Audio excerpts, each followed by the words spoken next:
talking about those COVID times, no one knew what to expect. People were thinking that the market might die off and have a little crash, and actually the complete opposite happened. And I always say to anyone who's starting out in property, get in touch with your local auction house, start watching the results, because it's an early indicator. It just shows you everything that's going on. It's really fascinating. I think if anyone's new to auctions, have a look. A lot of them are online. Go along, see how it works, talk to the auctioneer. It really shows, I think, that auctions, they ride with the economy really, really well. Whether it's a good thing for a buyer or a good thing for a seller will really depend on what the market is up to at that time.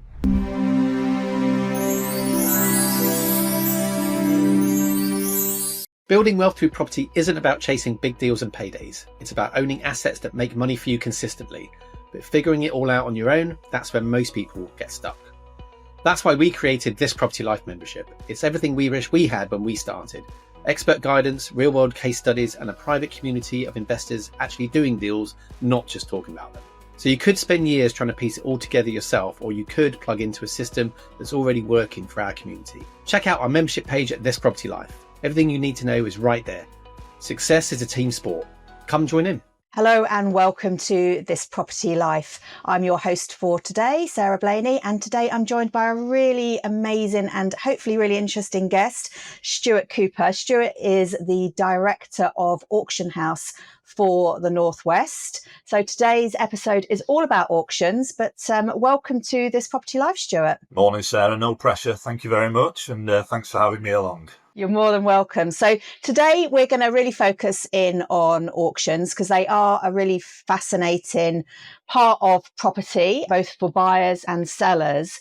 Stuart's going to have hopefully lots of good tips and I guess just intel about the process and, you know, what sort of sells at auction. But firstly, Stuart, we were talking just off screen there for a moment about auctions really being one of those early indicators of how the property market and consumer confidence and the economy are all feeling right at that moment. You know, it is a really interesting thing, isn't it, that they can be so reflective of what's going on in today's market. That's so true, Sarah. I mean, it's an immediate barometer of how the market's feeling. We've seen in recent times, you know, COVID kicked in, how the market was going to feel about what was happening with the pandemic, how estate agents reacted, how auctions reacted. I mean, we moved to online auctions pretty much within a matter of weeks, from in the February having a traditional in-room auction with 300 people there. Within 2 or 3 weeks, we'd moved to just an online auction. And who could predict what the market was going to do? But we saw it pretty much immediately. Auctions boomed in that time. And the market, even though people couldn't view houses and things, people were still wanting to trade. Conversely, you know, with the sort of infamous Liz Truss economics, we saw interest rates jump from, you know, an all-time low of, you know, 0.5%, 1%. Suddenly people jumped up to 4.5%.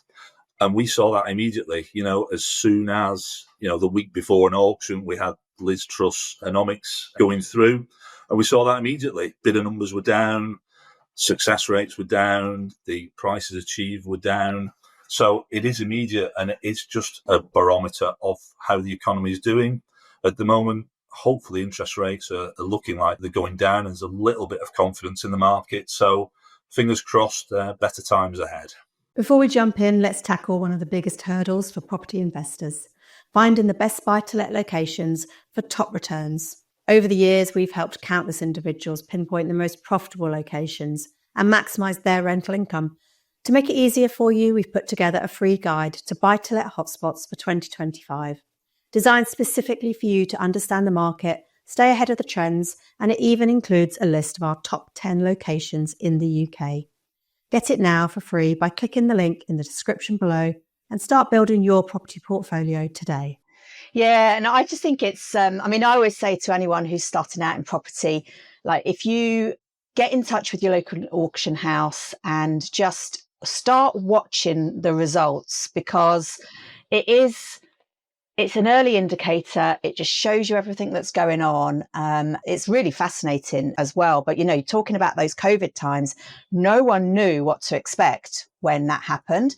People were thinking that the market might sort of die off and have a little crash. And actually the complete opposite happened. And you guys were probably the first to see that. And we lived that kind of wave for a good few years. Well, basically till Liz entered the room. Yes, yeah, very true. Very true. Boy, did she have a chaotic effect on things. But, it really shows, I think, that auctions they ride with the economy really, really well. And whether it's a good thing for a buyer or a good thing for a seller will really depend on what the market is up to at that time. I think if anyone's new to auctions, I think have a look. A lot of them are online. If there isn't an in-room auction, go along, see how it works, talk to the auctioneer. But, there's so many auctions now online. You can speak to your auctioneer. Hopefully they'll help you and educate you and be informative and guide you along. Good auctioneers will. But yeah, have a look. Don't get involved. Don't get bidder frenzy. Don't think, I've seen this property. It's, an absolute bargain. There may be a reason for that. Just watch the results, see how they perform. Some may go ridiculously above guide and reserve. Some may stick. But have a look. Get familiar with the process, look at legal pack, have a look through special conditions, the title, there may be the devil in the detail, but have a look, at least 2 auctions, maybe 3, maybe more. Find out your sweet spot, find out how auction packs work, get used to how bidding works, how you need to register. You'll need money laundering identification and all that process, which is ramping well. But yeah, going back to sort of COVID, as I say, with estate agents closing, we saw an influx of totally new sellers and buyers because a lot of estate agents were closed. So a lot of people had to shift property or needed for a variety of reasons, and it opened the door for auctions. So we found a real influx of new buyers and sellers, which boomed. We are going back to sort of more normal times now, thankfully. But yeah, going back to that barometer, we've got a private treaty estate agency side. They find it really, really difficult to predict because they'll instruct solicitors, they think the deal's done, but it's at least 3 months until the deal's completed, if you're lucky. But if you're lucky, yeah. They're usually renegotiating 2-3 times just to keep the deal, and it can be 6 months, it can be 9 months until a deal you've agreed, say in January, completes. It could be September, October. It's that 9 months where things can fluctuate, things can happen. And, it's half the battle just keeping buyers and sellers motivated and keep them on the hook, really. Whereas auctions, it's that speed and certainty. Within 4 weeks, you've got the sale, it's legally binding, and away you go. So are you now back in the room and not doing the online aspect? Personally, we're not. As I say, we jumped in COVID times, and we find it's better for the seller and probably better for the buyer. We have a lot more information ahead of the auction now, whereas we would turn up at a football stadium in a big room, open the doors, and fingers crossed people would turn up, usually 300 or 400, but there's no guarantees if there was a crash on the motorway or the train was late.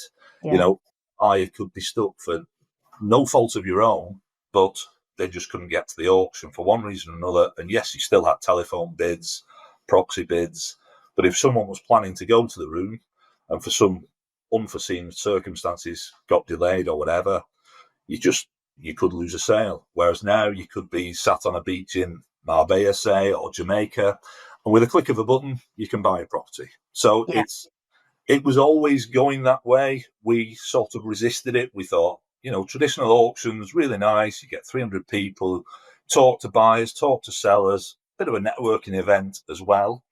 But it's the convenience now. And for sellers, we know how many people are looking at the property. We can see who's watching the property, who's read the legal packs, who's registered to bid in advance. So we know pretty much if a property is going to go very well or conversely, it may struggle. So you can have that informed chat with the sellers. And again, buyers, convenience, you can be sat on a lounger, as I say, wherever in the world, and you can buy a property. You don't have to travel physically to an auction room in London, Manchester, Glasgow, wherever it may be. So it's convenience, and it's it was always the future. It was just probably accelerated by probably 5 years, to be honest. So let's just deep dive into the types of property that come to auction, because I suppose it's residential and commercial, and you deal with both, don't you? Yeah, we always say it's either circumstances dictate which properties come to the market, or the property actually dictates. Circumstances, not the greatest, but we call them the 3Ds: death, divorce, or debt. So probably don't have to explain too much. Death, obviously, you've been left the property. Divorce, again, not the greatest circumstances. Or debt, you've got a debt owing, you're struggling to service that debt. So the banks will step in, and we get a lot of corporate sales. So that's the sort of circumstances that dictate. It's probably best suited to go to auction, or the property can dictate, and that can be good or bad. It could be structural issues, it could be title issues, you could have Japanese knotweed, or it can be, it's a unique property, it's very difficult to value, and you go to an estate agent, a commercial property agent, and say, here, I value this. We've sold windmills, train stations, weird and wonderful things, and I'll hold my hand up. I've been doing this for 30 odd years. I don't know how to value a windmill. It's so unique. There's not 3 on that street. Same with the train station. We sold the train station. And sometimes you just have to put your hands up and say, I don't know, but put it in auction and it will find its value. It's And the a true market will test. tell you. Exactly. Yeah. It's So the old adage. who bought the train station, and how much did that go for? I think it was in North Wales. It was right on the beach, and surprise, surprise, a train enthusiast bought it. And I think they paid 160,000. It was the building right on the platform. So there was a cafe and there was a flat upstairs. It was real quirky, but someone had been waiting years probably for that opportunity to come along, and they just grabbed it with both hands. And I've not been there since, but I'm sure they're very happy together. Sounds like a bargain to me. On the beach. Yeah. Sounds idyllic. So some weird and wonderful things come through auction, but then there's just your normal vanilla stock as well, I'm sure. Yeah.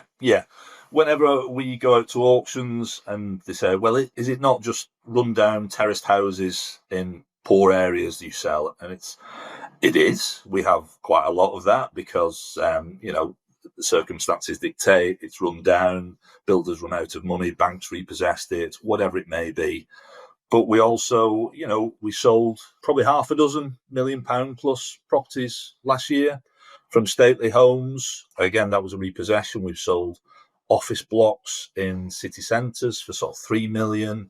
So, weird and wonderful things. But those things, certainly the office block, we'd had that on the market. Traditionally, it'd fallen out of bed 3 times for various reasons. And the sellers just had to draw a line under it. And actually, we got pretty much the same price as it was on the open market for, because we knew there were buyers out there. It was in a good spot. It was a modern building with an income. And we had 3 or 4 bidders. And we got pretty much exactly the same as the asking price on the open market. Yeah. It's really interesting. I sold a couple of turnkey HMOs I'm trying to think, it was just after COVID. So maybe 21, 22, something like that. And they were brand new. So they'd been finished during the COVID period. They were tenanted. And we tried the normal route to sell them. And like you're saying, people are flaky and the deals fall out of bed. And we put them into an auction. We had 2 of them. We put one into an auction in the December and then another one into the auction, I think, in the January. And we got probably 15 to 20K more per HMO than we'd been negotiated on the open market. And that was an indication of that time period, which was a bit unusual in terms of very low interest rates, lots of demand and all that sort of stuff. But it was an absolute dream for us, obviously, because it worked really well. We had the speed and we had the certainty. That's it. And sometimes I know a lot of people's strategy is, we'll put it on the open market. If it doesn't sell in 3 or 6 months, we'll look at auction. That's fine. It's a strategy. But then you're sort of on the back foot as an auctioneer. And as a seller, it's been around the market. It's been hawked around. Everyone knows it's been around at an asking price of whatever it is. And then you go to auction. You've got to knock a sizable discount off to get the interest again and get bidders and get the auction working again. We find a lot of times it's not an education piece, but it sort of is. Sometimes it's better just going straight to auction because it's fresh to the market. People are seeing it for the first time. Yes, it might be 10%, 15, 20% below what an estate agent's told you, but actually there's no upper limit. So if you can find that sweet spot and people haven't seen it before, then you get the maximum interest. Maximum interest, lots of bidders. Hopefully the bidders drive the price up. That's how auction works. And you could be surprised at what sort of price you achieve by going straight to auction. Yeah. Okay. So let's talk about it from a seller's perspective. Obviously, they get speed and they get certainty. But what's their process for listing with you guys? Because obviously, a few years ago, the guide price rule came into being. So for anyone that doesn't know that, could you just explain for us? Yeah, certainly. So it still goes on. I don't know how, but there's guidelines and legal regs that the guide price has got to be within 10% of the reserve, or if you've got a range, say it's 100 to 125 guide, the reserve price can't be above 125. So it's got to be within that range. So, yeah, you can't be as cute or as sharp as you once were by guiding something at 50 when you know the reserve was always going to be 100,000. That's just misleading. So now those are tightened up quite rightly. So you've got to be within 10% or within a range. You can't just know that something's going to be reserved at a much higher figure and you get people in and waste time. And it benefits us. You cut out the time wasters knowing the reserve is there or thereabouts. Yeah. And do you have to pay to list with Auction House as a seller? Yeah, not with Auction House. Again, historically we did. We used to charge an entry fee. Now it's no entry fee, and most of the time it's no sale, no fee. So we've got to back ourselves that we've got a 70, 80, 90% chance of selling it and that our advice is correct. And we've also have confidence that the sellers will trust us. We know what we're doing. We regularly sell 80% plus of all lots we put into auction. So we back ourselves and we ask the sellers, just have faith. We've got a track record. We know what we're doing. We've been established a number of years. And in essence, if we don't sell it, then we don't get paid. And we're not there to be busy fools. We want to earn some money. So a seller has to have their own solicitor and they've got to put a legal pack together. Does that legal pack have to have everything in it they know about the property? Can they withhold anything knowingly? No. I hope they don't. Sometimes there's a few who plead ignorance. But no, when we go out to advise people, to give them an appraisal, evaluation of what we think, we'll talk them through the process. So a lot of people think it's shrouded in mist and it's rocket science and there's some magic potions going on with auctions. But it's really as simple as, I'm from a traditional agency background, and it's just getting all your ducks in a row. I'll probably say this later on in the conversation, that getting your ducks in a row, getting prepared in advance of the auction is always the way. So we'll take the instruction, say we'll agree a sale fee, no entry, no sale, no fee. So that's simple. We'll agree the guide and reserve initially. Obviously, we can amend it depending on interest and all the rest of it. And we also advise them strongly, get in touch with the solicitor, because the solicitor can be the sort of time lag, because they've got to get all the legal pack together, special conditions, title information, replies to inquiries, EPCs, tenancy documents, service charge information. And they have to disclose anything like clawbacks, if it's land with development clawbacks, something like that. And yes, be open and honest. As much information as you can get in a legal pack is great. Sometimes searches are the barrier, because searches do take some take days, some take weeks to come back, and it depends how urgent the sale is. There's no real, there is a necessity for searches, but it's not an obligation. A lot of buyers now are taking either indemnity policies out for searches or relying on their own inquiries. But as much information as you get in that legal pack, the better. And if we can get the legal pack 10 days before the auction, perfect. But leaving it closer to the auction could affect the price. If you're only getting the legal pack a matter of days before the auction, then all the buyers have got to read all that. And there can be 50 documents in a legal pack. There can be as little as 4 or 5. But the buyers have got to read it, be comfortable with that, and take their own advice with their solicitors as well prior to being comfortable when they get to the auction to bid. And then obviously it's legally binding if they win, so they can't really start raising inquiries after they've won After at the that. auction. Yeah, So, it's buyer beware, isn't it? So, and then the seller can also, well, within reason, and the market will regulate them, but they can also sort of say, right, you're paying my legal fees, or, you know, this, that, and the other, can't they? There's all sorts of ways it can be structured. yes, yeah. And that's another thing, as I said in the sort of previous chat, be prepared as a buyer. Be prepared, I don't know, say, before you jump in, if you're a first-time buyer, have a look at legal packs, go to a couple of auctions, have a look how they all work.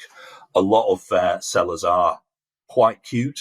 They put costs in, legal costs, auctioneer's costs sometimes, and sometimes they don't even tell the auctioneer. They've put costs in the legal pack that they're expecting the buyer to pay our fee and their solicitor's fee. And sometimes they ask the buyer to pick up other fees, which are a bit spurious, but I'm not a big fan. But I think as long as it's within reasonable guidelines, then fair enough. I think a lot of the sort of the modern method of auctioneers, I think they're selling their services that it's no cost to the seller now.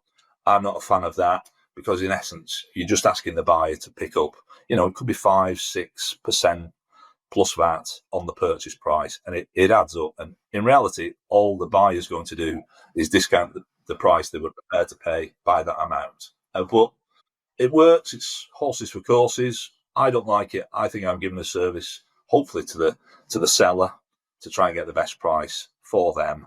And I expect the seller to pay me a fee for doing that. Okay, so it goes into auction. You decide with the seller a reserve price. Obviously, the guide is then set within 10% of that, and obviously downwards, because I'm sure none of you put them upwards. Sometimes. Do you? Go on. Yeah. Why would you do that? Well, just the reality, as I was saying previously, by the time we get to a week or 10 days before the auction, we can see the interest levels, obviously how many viewings, phone calls, hits on Rightmove and similar websites. And we can see legal pack downloads, registered bidders. So we've got all that information that we can we say, well, it's going really well. We've got, some have hundreds bidders. It's one-offs, but we have had properties where we've had over 100 bidders. Yeah. Conversely, if we've only got one bidder, then we're going to have a tough time to get them up to the reserve price. So we've just got to have that frank conversation with the sellers. There's not as much interest as we expected, so maybe we need to just lower the reserve price and we can reduce the guide. Yeah. So it's just based on market information. And as I say, instead of turning up at a traditional room, we've got all that information and we can have the conversation on the morning of the auction with the sellers and just say, we thought it might have done better. Can we reduce the reserve price a little bit? And then you're always better trying to sell it first time at auction as well. Yeah. You don't want it to go through the auction, not sell, and then you get not silly bids, but lower bids. Yeah. If we can get it away first time, so much better. So obviously there are some people, they go around and see a property and then they'll ask you guys, is the seller open to bids before, to a sale before the auction happens? And of course that can happen, and some things do get sold prior to auction. Why would a seller accept before auction? Why would he not trust that the room might give him a bit more? Again, it's individual circumstances. Some people might say, well, we're 2 weeks before the auction. If we agree a sale now, I get my money 2 weeks before I would at the auction. So I get the money quicker. Some people, again, we have the information. It may be there's only one person viewed the property and say it's on with a reserve of 100, and they've come in and said, it's perfect for me, I'll offer you 110. And then we go to them, we present the offer to them and say, listen, there's only one person, and it's this person who's registered to bid, read the legal pack and viewed the property. But we would recommend you taking this, because if you go to the auction, you just got one bidder. It doesn't really work with one bidder. So we probably sell, I don't know, we probably have 80 to 90 properties in an auction. We'd probably sell 10% before the auction, and then the rest either at the auction or pretty much straight after. So again, it's individual preference. If, again, someone comes along pre-auction and says, I'll give you X amount for this, and we go, well, okay, it's a good offer, but we've got 20 registered bidders, please take it to the auction because it should fly, all things being equal. No guarantees, but yes, it's all individual, but we have the sort of market evidence to support the recommendations. Yeah. And I guess the seller always has that backup of once someone has bid, either prior to, during the auction, or even after the auction, as soon as that hammer goes down, do you still use a hammer on online? We have a virtual hammer. Virtual hammer, very good. So when the virtual hammer gives it its little bang, that is the point of exchange, isn't it? So then that is then illegally binding, and exchange happens on the instant that the hammer goes down. That's it. It's legally binding. We take the 10% non-returnable deposit, and yeah, we're legally bound. Both parties are legally bound, so the seller as well. So there's no gazumping and things like that. It's done. It's dusted. Property's sold. Exchange contracts. 10% deposits there, and usually 4 weeks after is completion. Yeah, and I mean, I've heard of instances where one of my plumbers actually was selling a property, buying a property during auction, exchanged on it, and then there was a kerfuffle with finance, which I'm sure isn't the first time that that's ever happened. And it went beyond the 4 weeks, and there was a point where it looked like it might fall out of bed. And at that point, he was told by the auction house that if the property then goes back into auction and gets resold at a lower value than what he agreed, he would have to pay that difference. Yeah. Not pleasant. It does happen. Probably 1 or 2% of the time. We've had people lose tens of thousands on deposits. Can be they've not read or understood the legal pack. But what we would always say is, if you are getting the finance, get the finance in advance.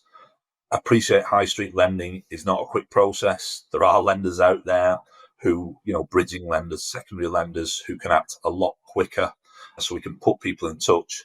But if the buyers are struggling with the timescale, 9 times out of 10, if you talk to us, we talk to the sellers, they'll probably give you an extension. They may ask you for a little bit more money just to give you that extension while you get the finance, or we can put you in touch with, I wouldn't say friendly lenders, but lenders who may work a lot quicker. They can get you the money in a week, potentially.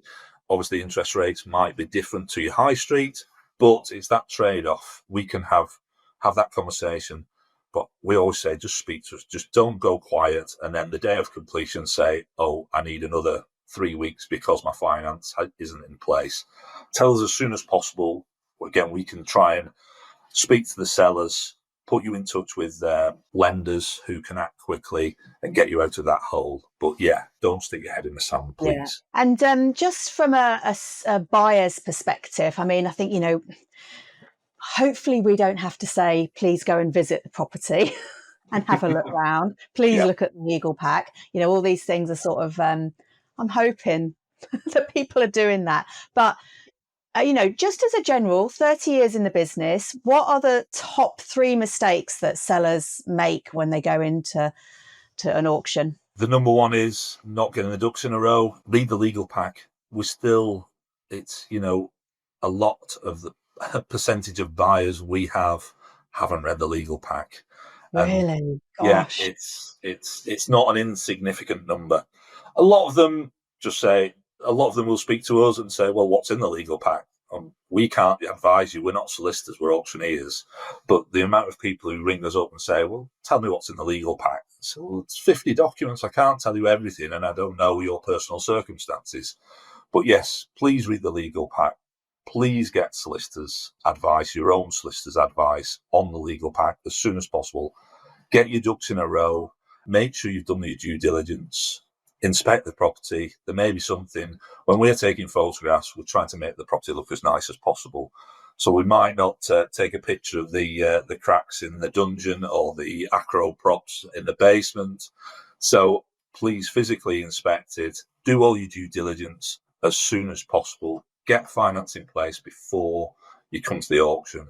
And then if you're at the auction with all your due diligence done, then you could grab a bargain because you should be ahead of the game. That's the number one. And as a buyer, you have to obviously register to be part of the auction, and do you have to prove that you've got that 10% ready for exchange? Yeah, so as buyers, we ask them to register. So you'll have to put in name, address. We'll verify the telephone number. We'll ask for your solicitor's details. We have to do all the AML checks, the anti-money laundering checks. We'll ask for IDs. We'll ask for proof of funds. Not every auctioneer asks for the deposit in advance because, again, if you've got 100 registered bidders, it's quite a task to take 100 10% deposits. You could be taking a lot of money in and then having to return it after the auction. There are ways where you can put holds on and things like that. But as a bare minimum, as a buyer, you'll be asked for the name of the buyer, whether it's a company, individual, the solicitor, obviously the address and identification. So you'll need all that before. And then when we get to the auction, after we've taken the deposit and all the rest of it, the regs are sort of being tightened. So we have to provide source of funds. So we could be asking for bank statements. So if you've got all that ready to go, if you're the lucky buyer, hopefully you're the lucky buyer, then you will be asked for all this information. So if you've got that to hand, and just send it across because, the regulations are tightening. We've got to tick all that box, otherwise HMRC come knocking. Yeah. And I guess that putting a hold on the deposit money beforehand, if you're a buyer and you've got your eye on 4 different properties, but you're not in a position to buy all 4, but you think one of them might come off for you, that pre-authorization, that sort of hold on the money, that might actually kind of, you might not have 4 lots of the deposit, you might just have 1 lot. So there is ways that you can talk to the auctioneer and say, look, I'm interested in lots 7, 19, blah, blah, but I've only got the deposit for one of those, and you guys will work with them on that. Exactly. It's, auctioneer's discretion. I mean, we've sold things where people have, I've just missed out on lot number 1, and then they go looking through the other lots and think, oh, well, I was going to buy that. I've got the cash. Oh, lot number 10 looks interesting and a bargain. Hopefully they've had a quick read of the legal pack and understood it. Usually sort of traders, experienced buyers. And then they'll just switch and go, well, I'll buy lot number 10 instead. So you may not have the deposit on that lot or the hold on the money, but, we want to encourage bidders. And a lot of people do that. They'll just switch from, I was looking at that one, but my second option is to buy that one. So you've got to have that little bit of flexibility. And do you think there's a lot of buyers out there who go to, because I know people that have done this and I've told them off afterwards, they've gone to an auction, they're looking at lot number 20, it didn't go their way, or it did go their way, and then they'll be like, oh, this is good fun, especially if they're sitting in the room, I'm going to stay and watch this for a while. And then they get overexcited when they see lot 67 come along, which is up for 10k in a place they've never heard of, and they suddenly just buy it. Like, do you find that people are still doing that sort of stuff? Yes, unfortunately, we had, again, going back to when we were in the room, we had nil reserve plots of land. So we had 300 people in a room. Up it came. It was just a small, 100 metre square plot of land in the middle of nowhere. And someone just stood at the back and went, I'll buy that for £1. And then, I'll buy it for £100 and bid away, blah, blah, blah. Came to the desk to sign all the papers after the auction. Happy as anything. I've just bought this for £100. And then they present you with a contract and say, you do know there's £2,000 or £3,000 worth of fees you have to pay on top of that. And suddenly the blood drained from the face. I didn't realise they were making phone calls to relatives saying, I think I've messed up. And we're sort of sat there going, you should have read the legal pack. You should have known what you were doing. But to be fair to them, they thought they were buying a plot of land for £100. What could go wrong?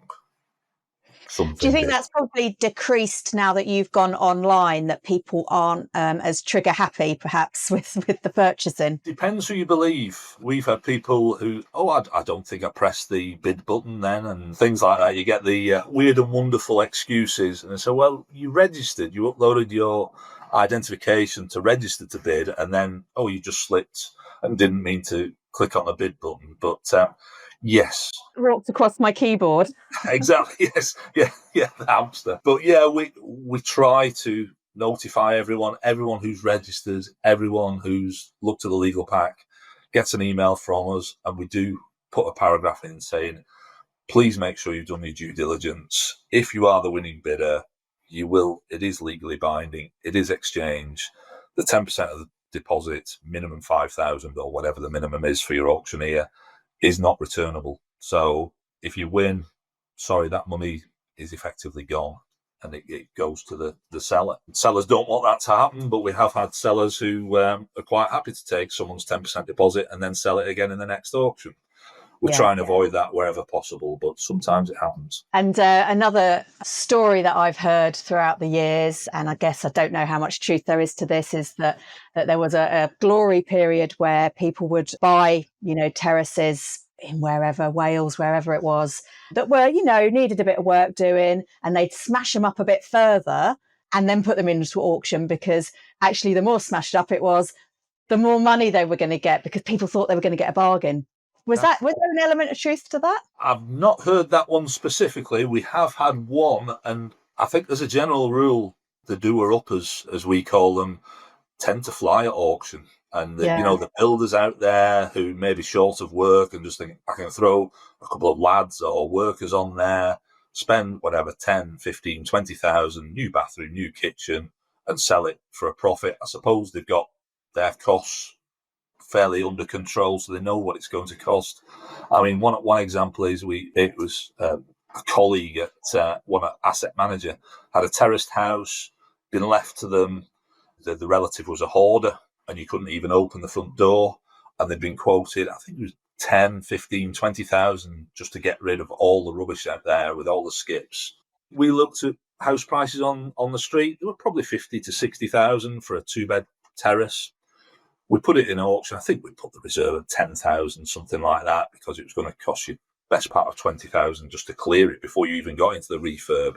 I think we ended up getting 55,000 for it. I mean, it was just ridiculous. Mental. But yeah, it's one of those, if you create the right environment, get a number of bidders, human nature, we're a stubborn breed, and people don't like losing out when they've got bidding on that property. And I wouldn't say they get carried away, but they get competitive, they get stubborn, and it's very difficult to not bid again for another £500, £1,000. But yeah, that's one that sticks in the memory that, we ended up selling that for more than you could buy a completed terraced house on the same street. But yeah, I'm sure people have seen that in their investment areas as well, where you're like, well, that's up for auction, that looks great. But there's actually one 6 doors down that's done up already, that is going for less than the auction price went for. And you're just like, how on earth is that happening? Yeah, and that's another lesson. Don't get into the auction fever. It's great for auctioneers. We love when people get carried away. But if you're a buyer, know your limit, stick to it. I'm not going over that amount of money. I'll bid and I will walk away, and that's fine. Not a problem. Stu, I could obviously ask you questions all day long, because I think this is a really good subject and people are always interested in auctions. I'm going to do one more question before I let you go. But there's different auction houses, obviously with your brand, but also different auctioneers all throughout the country. They all have different regional locations, and you guys are focused in the Northwest. But you often will see, if you're looking at a particular property in an auction and then you start looking through all the different lots, that you might be in the Northwest, and then suddenly there's a house from Plymouth or Devon in the Northwest auction. What's the rationale behind that? And just give me a bit of insight into that one. Yeah, it does happen. We do it. It tends to be that it's a client who's based in the Northwest, tends to be corporate clients. We have a relationship. I mean, our usual advice is to use local auctioneers. They know the market. They know, if you go a mile this way or a mile that way, the valuations and what you may achieve are wildly different. But it can simply be we have a client relationship with that client. It could be, NatWest, RBS, or whoever it is, and the asset manager's based in Manchester. We'll have dealt with them for 20 years, and they trust our advice and just say, Stuart, or whoever the auctioneer is, I've dealt with you. I know you'll tell me not what I want to hear, but I know you'll tell me the facts. You'll not mess me around. I can trust what you're saying. Will you put it into your auction? We'll usually say it would be better. We've got a national auction we can use and tap into. And the beauty of Auction House is we've got 30 odd different areas. We can tap into the local specialist in that area, whether we use them to, tap into their local knowledge, their advice, their database of buyers in that area, and we'll sort of share the fee.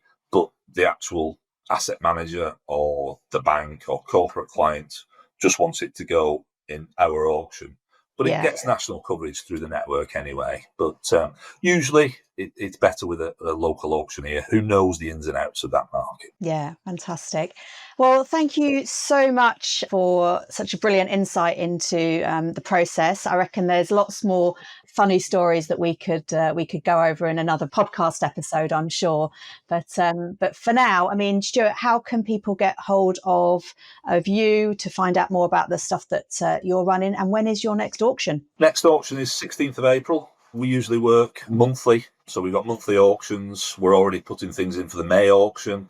But yeah, go to the website, Auction House Northwest, type that into Google, and unfortunately you'll see my ugly mug somewhere appear. Click on that and you might get through to me. So fingers crossed you do. Perfect. Thanks so much for all the insights. And hopefully, if you're part of this Property Life networking, we're hopefully going to get Stuart along to do one of our weekly Zooms and maybe even come along to one of our networking days just to give us a little bit more on the whole auction process. So thanks again, Stuart. All right. Thanks, Sarah. Thanks for inviting me.